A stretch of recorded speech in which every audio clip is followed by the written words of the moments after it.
ऐसे सारा पेपर में आग लगा देला।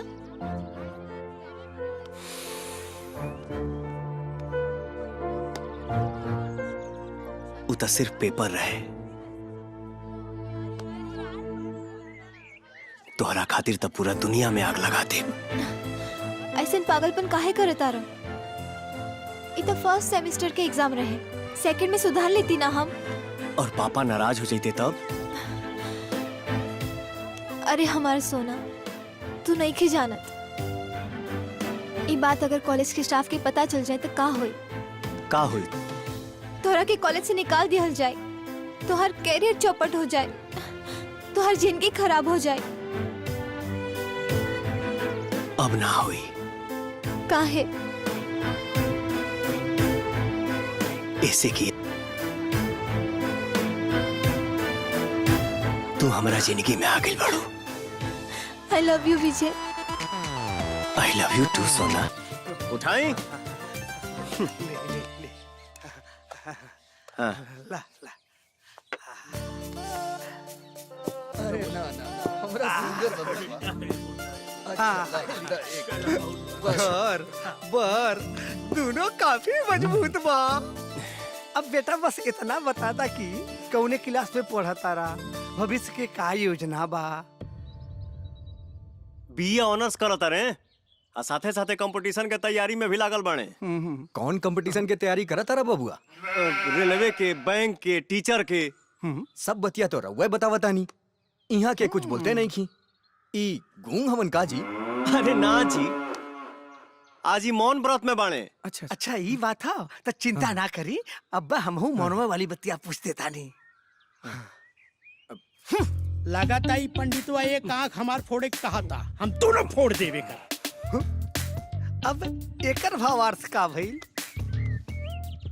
एकर आंसर ई भइल कि रउआ एगो अंगुरी देखौनी हा कि ईश्वर एक है, लेकिन यहाँ के दूगो अंगुरी ए से देखौनी हा कि ईश्वर दो है, एगो आत्मा एगो परमात्मा।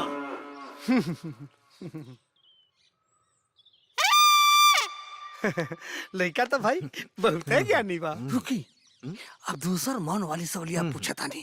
अच्छा थप्पड़ मार बे, हम घूसा मारा। हरा चोटा। अब एकरे बारे में समझाई।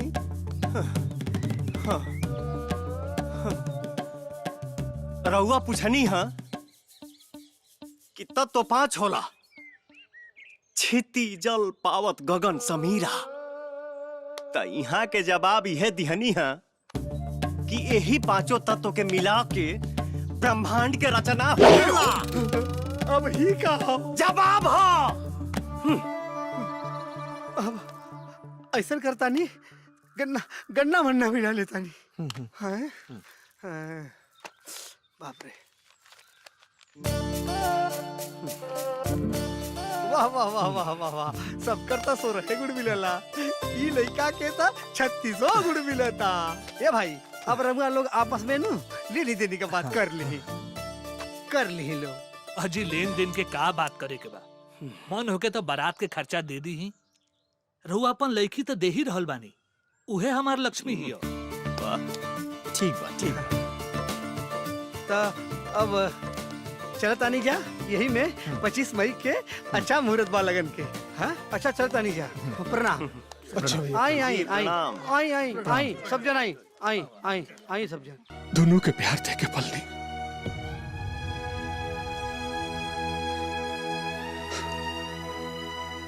हमार बस एक ही सपना रहे बेटा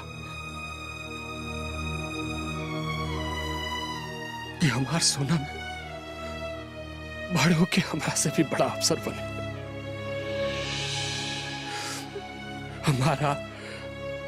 हमार खानदान के नाम रोशन करे।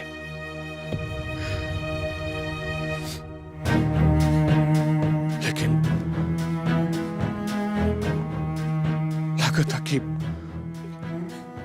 हमरा प्यारा, हमरा परवरिश में कोनो कमी रह गई रहे।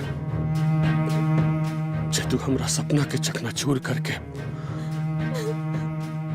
अपना मन के करा तारू।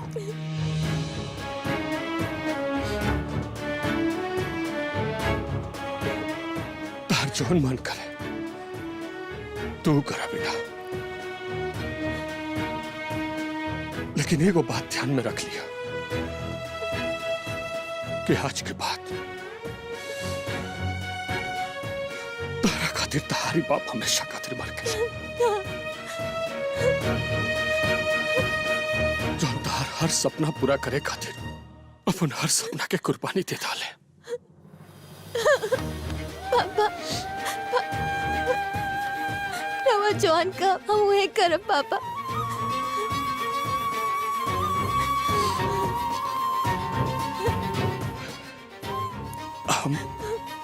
हम जानत रही बेटा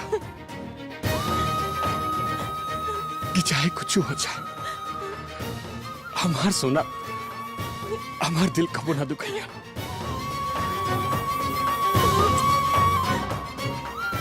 खुश रहा। जा सामान पैक करा, यहाँ से चले के तैयारी करा। जा।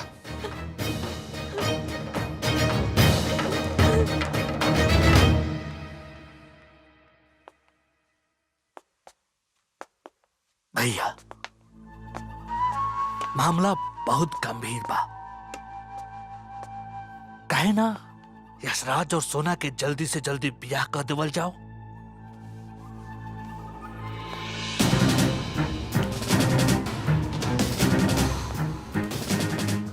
ना, ये उचित समय नहीं है। हम बताएं तो ले लोगे।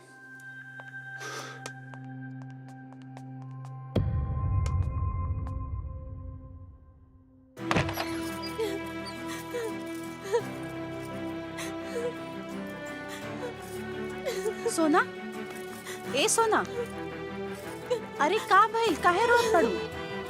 हाँ बोला ना काहे रोत पड़ू? चाची हम विजय के बिना नहीं की जी सकत। हम उनका से बहुत प्यार करीनी। हमरा कुछ समझ में नहीं क्या हम का करी। हम तो हर दर्द समझत बानी, तो हर दिल जौन गवाही देता तू वही कर। काहे कि दिल हमेशा सच बोलेला, तू वही कर।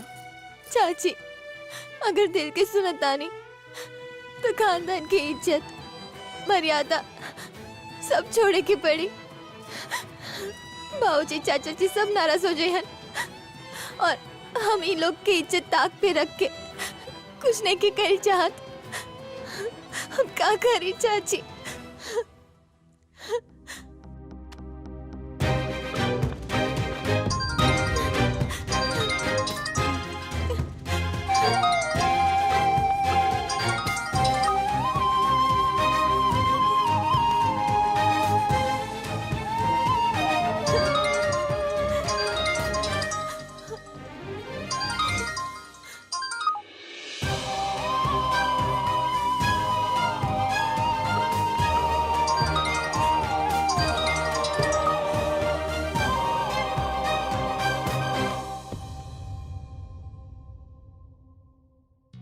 खानदान के इज्जत मर्यादा के ख्याल रखबो तो यहाँ रह रह के घुट घुट के मर जेबो।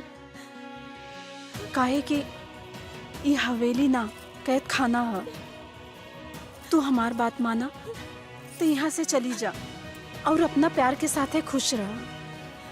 हम सच कहत बानी, तू हमार बात माना और तू यहाँ से चली जा।